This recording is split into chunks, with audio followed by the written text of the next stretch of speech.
Now, presented in digital widescreen. This is HOI-19 News at 5:30. Accurate, balanced, to the point. Wednesday night, welcome to Procrastination Central, a.k.a. the mall of your choice. The clock's ticking. In St. Louis County, Missouri, rocked by another police shooting death leading to an assault of officers. But the big story at 5:30 is no snow, and that's a relief to all the holiday travelers driving to their destinations. Of course, that doesn't mean they won't hit some stuff elsewhere, either rain or snow or both. Samantha Chapman's in for Chuck tonight with the first look at the forecast. Sam. Thanks, Eric, and good evening, Heart of Illinois. It looks as though the threat of snow has moved east of our area. That's a relief for a lot of travelers.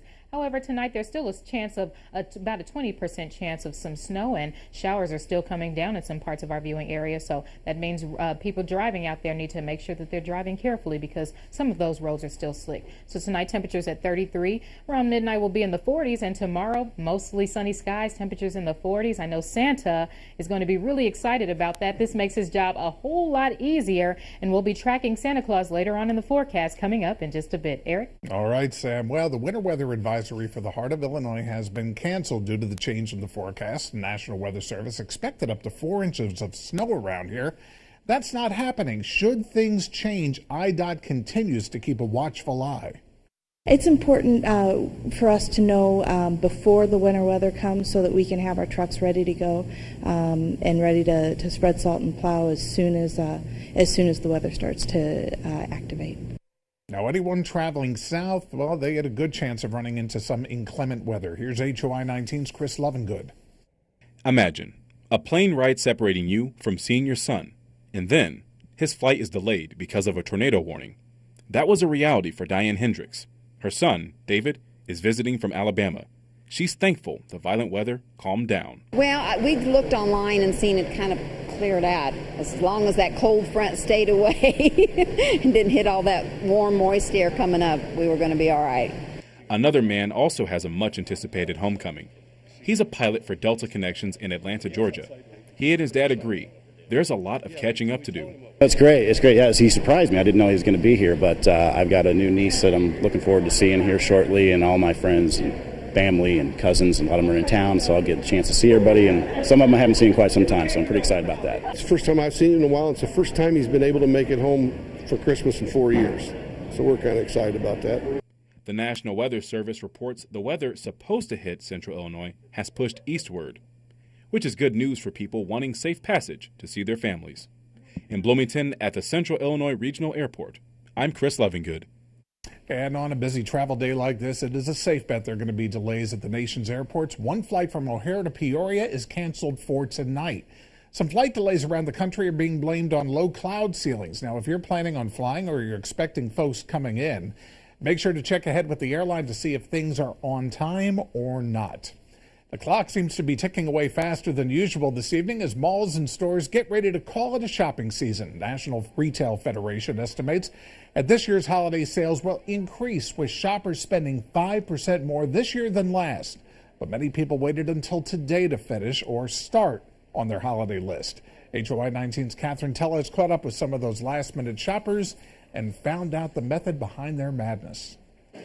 Christmas Eve means a big shopping day for retailers. Surveys show 3 out of 4 people wait until Christmas week to finish their shopping. The Northwoods Mall was packed with people Christmas Eve. Some were just finishing their lists, while others were just starting. Saved it all for today. How come? First outing.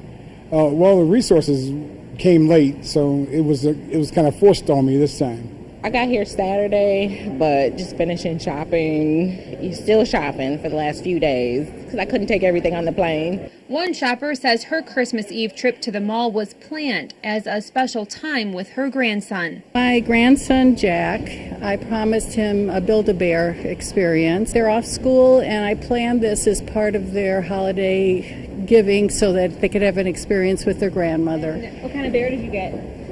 A turtle. A turtle? A Ninja Turtle. A Ninja Turtle. Shoppers say there were some long lines, but overall it wasn't too bad. And by waiting, they say they walked away with some great deals. Even the sales are percents off, so it came out pretty good, though. I spent less than I thought. Yeah, because stuff goes on sale. The sales are higher. In Peoria, I'm Catherine Tellez. Other news now, a 19-month-old boy who was beaten in Peoria County has died. The mother's boyfriend has admitted to beating the toddler. Peoria County coroner says 19-month-old Coffee Harris was declared brain dead yesterday. Police say 19-year-old Dion Wells told them he injured the child. Police say the little boy had head trauma and other injuries. At this time, Wells is charged with aggravated battery. He's in the Peoria County Jail. Bond is $1.25 million. Another police shooting in the St. Louis area, 2 miles from Ferguson, but different circumstances. This surveillance video shows the moments before a police officer shot and killed 18-year-old Antonio Martin. Unlike Michael Brown in Ferguson, this teen was armed. Police say he aimed a handgun at the officer late last night. After the shooting, a large crowd gathered at the scene, with some of them assaulting police officers. The chief says he understands emotions are running high, but adds the teen made a bad choice to point a gun at the officer, and that the officer felt he had no other choice but to shoot. I understand the sentiment, and I understand the emotions, and I understand these young people are looking for something, but I think we need to understand the context of what happens down there with these kind of situations. Now, there were calls for police to wear body cameras following Ferguson. Ironically, in this case, the officer involved was given a body cam, but he did not have it on him last night. And we have late word tonight that a lab tech at the Centers for Disease Control may have been exposed to the Ebola virus. The CDC says a mistake in the lab may have led to exposure. The technician will be monitored for signs of infection for 3 weeks. We'll have more on that story and the police shooting near St. Louis on ABC's World News Tonight, coming up at 6 right after this newscast. A Tazewell County teen remains in critical condition tonight after a house fire. The fire broke early yesterday on Meadow Avenue in East Peoria. 18-year-old Jesse Reese was found unconscious inside the home. His grandmother says Reese had been making pizza but fell asleep. A fund has now been set up to help the family. We have that information on our website, cinewsnow.com. A rollover accident in Peoria lands a woman in the hospital. Happened mid-morning, University Street near the Metro Center. Police say the driver of the Jeep, who was hit by a Buick, was pulling out onto the road.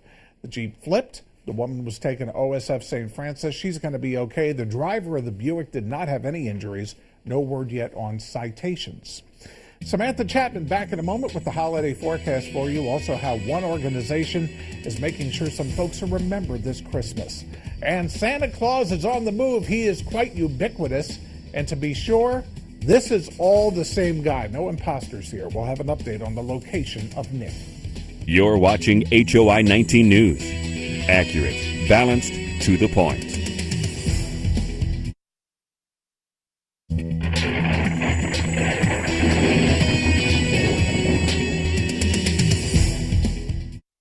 Good evening, Heart of Illinois. I'm Samantha Chapman. Right now we're taking a look at the CSC software cam at the Civic Center Plaza overlooking downtown Peoria. Looks like cloudy skies out there, and the clouds stuck around with us earlier today. The threat of snow looks like it moved east of us, but there's still a chance of about a 20% chance that we'll get some light snow later on tonight. Here's our Peoria Zoo cam. Looks like the Lions, they wanted some privacy today. They were maybe indoors celebrating their Christmas Eve, getting ready for Santa as well. Here's the Connor Company cam, Peoria Heights and Tower Park. Look at the Illinois Eye Center cam at the Great Escape in North Peoria. We see the travelers out there. And a final stop is going to be our Bratcher Heating, Air Conditioning, and Geothermal cam at Hewitt Hall at ISU. Now for our weather headlines for today. Again, slight chance of snow tonight, about a 20% chance at that. And tomorrow it's going to be partly to mostly sunny skies and a lot warmer, with temperatures in the 40s. How about that for your Christmas forecast? And for New Year's Eve, though, temperatures are going to be in the teens. So if you're going out that day, you may want to bundle up and wear a heavy coat out there. Here's our almanac. We reached a high of 39, not far from where we should be for this time of the year. Our normal high is 34. Our low was 35 with a normal low of 19. Record high of 16 back in 1889, and a record low of 18 below zero back in 1983. In Peoria right now, temperatures at 37, feels like 30 out there though. Winds out of the west at 10 miles per hour. And in the Twin Cities, temperatures coming in at 36, feels like 27, westerly winds at 13 miles per hour. Our current area temperatures ranging from about 35 to 38 degrees, 35 in Henry, 38 in Beardstown, and in Havana, 37 degrees. And our wind speeds are mainly out of the west, some coming out of the northwest. Here's a wider look at our Midwestern temperatures. Looks like the colder spot is in Omaha at 31, and the warm spot, that's in Nashville at 46 degrees. Here's our satellite and radar. Again, looks like we're dry for the most part. There's still a few spotty showers in some parts of our viewing area, but clouds. And again, still a 20% chance of showers tonight, but tomorrow it's going to be great weather for Christmas. Mild and dry conditions coming into our area will be in the 40s, and it's going to be sunny out there. Old St. Nick is very happy about that. It makes his job a little bit easier tonight to have these drier conditions. Like I said, there's still a 20% chance of snow, though, so we'll keep our eye to the sky for that. Temperatures at 27 to 33 tonight, and tomorrow we're going to be in the 40s. A beautiful Christmas day. Now let's take a look at that 7-day forecast. Again, week from today, New Year's Eve, temperatures in the teens. So you're going to have to bundle up that day. But I know a lot of people are wondering where Santa is. So let's take a look and track Old St. Nick and see where he is. Oh. Looks like he's over water. He's over some water. Well, yeah, definitely. And Rudolph is leading the pack out there. I think I see his red shiny nose. And I even think I see some gifts. Do you see gifts out there? I see a few gifts. Yeah. Now, I've been worried this year that Santa's going to get lost because North Korea could have hacked his GPS. Well, hopefully not. We're going to hope that, his GPS is all set and that, Rudolph is set, for backup, of course. Mm-hmm. And then I think I see a list in there as well. I'm sure many kids in Central Illinois are on that list. They're waving. Did you make the nice list? We were talking about that before the broadcast, and we figured anybody at 2907 Springfield Road is not on the nice list. Oh, I think we are. I think we've been pretty. You are. No major snow. I think that deems us. I think you're getting something. Very nice. I'm not sure we'll have something. All right. Well, we'll have a final check of Santa when we come back in just a bit. All right. But first, the longtime football rivalries renewed for a good cause. We have that just ahead. And we're going to continue our countdown of the top 10 stories of 2014. A look back at a murder trial that gained national attention when HOI-19 news continues for the night before.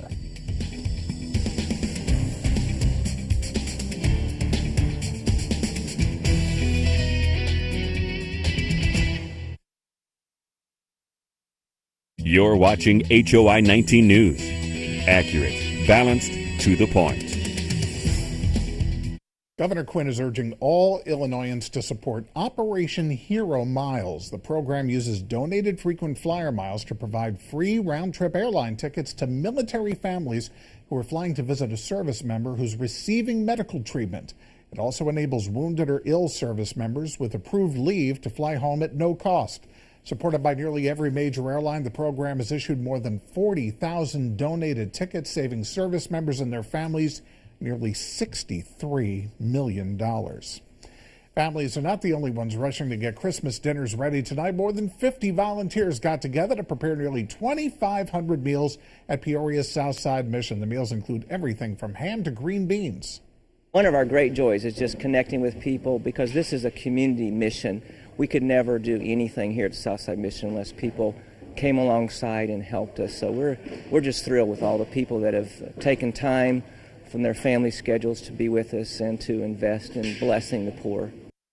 Volunteers will be busy bright and early tomorrow morning delivering the meals across the heart of Illinois, and we're going to be going around with them. The Bell ringers for the Salvation Army were at Bass Pro Shops in East Peoria as part of the annual Bears Packers Challenge Overtime Challenge. Ringers competed against each other to see who could raise the most money between the two fan bases. Well, the real message is to help create awareness for the community. Everything the Salvation Army does to contribute and to help those in need. Donations for the Salvation Army will continue through January. You have a chance to save as many as 3 lives and meet your favorite news person at the same time. We're going to be hosting a blood drive here at our station at 2907 Springfield Road, East Peoria, on Tuesday of next week, the 30th. The process takes about an hour. Our blood drive will run from 11:30 in the morning till 5:30 in the afternoon. The trial in Peoria gained national attention last summer, 2014 here. Dateline NBC titled it Deadly Valentine. Nathan Leuthold's trial for the murder of his wife is number 8 on our top story countdown. This story is from his sentencing. You could feel the tension inside the courtroom as Nathan entered. Many family members from both sides filled the room waiting to hear what the judge had to say. Most of them seemed content with the 80-year sentence. The prosecution asked for a max sentence, recapping most of the evidence presented in trial. They called Leuthold a killer and a hypocrite. The defense fought for a lesser sentence, citing Leuthold's cooperation throughout the process. The prosecution says the lack of emotion from Leuthold was the one thing that stuck out to them. Leuthold says no words can describe his pain. As each day goes by, rather than getting a better understanding, I find how deep that pain is. To be able to put that into words is inadequate. I don't think he showed remorse. When he talked about healing all the people that had been impacted by this, the first person he wants healed is himself. Judge Kevin Lyons ripped apart Leuthold for about a half an hour before sentencing him. He wrapped the trial up with a letter from Denise to Nathan. It read, "How long are you going to do this to me?" Lyons replied, "It ends today." Reporting in downtown Peoria, I'm Bo Ebenezer. Back to you. And our countdown continues tomorrow night with number 7. Coming up in sports, a heartfelt tribute from Cardinals manager Mike Matheny. And the Fighting Illini are not apologizing for their trip to the Heart of Dallas Bowl.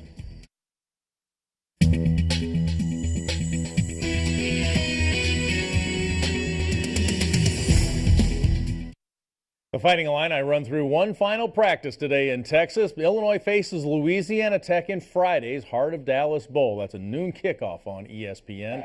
The Illini were 3-4 before winning 3 of their last 5 games. They reached the 500 mark at 6-6 and earned their bowl berth. Illinois coach Tim Beckman is enjoying saying, "I told you so." Sitting talking to you guys a month ago, you didn't think we had a chance. And it's kind of a giggle now. It really is. It's kind of a giggle that when people doubt you and then you prove them wrong, for our football players, it was very rewarding for them. It's a real giggle. That's a new one. White Elephant gift exchange for the players tomorrow and Christmas dinner as well. Noon kickoff Friday with Louisiana Tech. We got a chance to get up close and personal with Cards manager Mike Matheny last week at the St. Jude event in Peoria. Matheny recently relinquished the number 22, which he's worn most of his baseball life for new Cardinals outfielder Jason Hayward. Instead, Matheny will wear number 26 to honor a young friend who recently passed away. Casey Nolan has more. This is my brother Sean's hockey jersey that he wore. In sports, numbers matter to those who love to play. Good hockey player? Yeah, he was one tough kid. Just had this huge personality. And those who love the players. He ran up and down the stairs, ran around the house. And as a symbol to his courage and tenacity as a sports person, we always remembered Sean by the number 26. And Sean Glanville's family says they saw that same spirit when he suffered a traumatic brain injury in a car accident at just age 12. It was about 5 times in those early days that the doctor said Sean would pass away in an hour. Sean decided to live. News Channel 5 was there as Sean fought through therapy and eventually came home from the hospital, but was in a wheelchair and struggled to communicate for the next 7.5 years. 1 month ago Wednesday, Sean was laid to rest. But his story isn't over. In true Matheny style, we didn't really know this was going to happen. Cardinals manager Mike Matheny got to know Sean and his family when his son played sports with Sean and grew closer to the Glanvilles as they struggled with Sean's circumstances. It's just incredible when friends can just stand by you like that. And to watch just the fight in Sean, and also just the faith, how a family locks arms and just handles the tragedies of life so well. It was just so amazing to me. To honor Sean, Matheny will now wear the number that means so much to Sean's family. Tears were just rolling down my cheeks. I couldn't believe that my son was honored in such a way. And a testament to the character of a dear friend. That number 26 is going to be there for the world to see. And really it's the story behind it that makes us feel so proud. All right, finally tonight, an early Christmas present from today's Bahamas Bowl. Central Michigan trailing Western Kentucky with a second left. Shades of the Cal, touchdown through the Stanford van. Cooper Rush airs it out to Jesse Kroll. 3 laterals later, it's a touchdown. 7 touchdown passes by one quarterback in a bowl game is a record. Central Michigan gets within 1. They went for 2 and lost. Wow. So it wasn't really a Christmas kind of missed miracle. the band. Yeah. I'll tell you what, even if you're a Cubs fan, you got to like Mike Matheny. Yeah, after what we've seen him in the last couple of weeks, yeah. I think so. We'll be back in a moment. Still a slight chance of snow tonight with mild temperatures, and tomorrow we're going to be in the 40s and the sun is going to come out just in time for Christmas. Now, where's Santa? Where's Santa? I don't There he know. is. Where do you think he is, Eric? Newark, New Jersey. Okay. Wait, no. That's where I was No, born. not yet. He hasn't made it to the that's States. Edinburgh. He He's hasn't in made it to the Scotland. States yet. It looks like A Scotland, lot of maybe. gifts. Hopefully I get one. Make sure I go to bed early so that I can, Maybe he'll bring a kilt. Yeah, maybe. Okay. Well, it is already Christmas in some parts of the world, and in Bethlehem, Manger Square, thousands of pilgrims took to the streets to celebrate.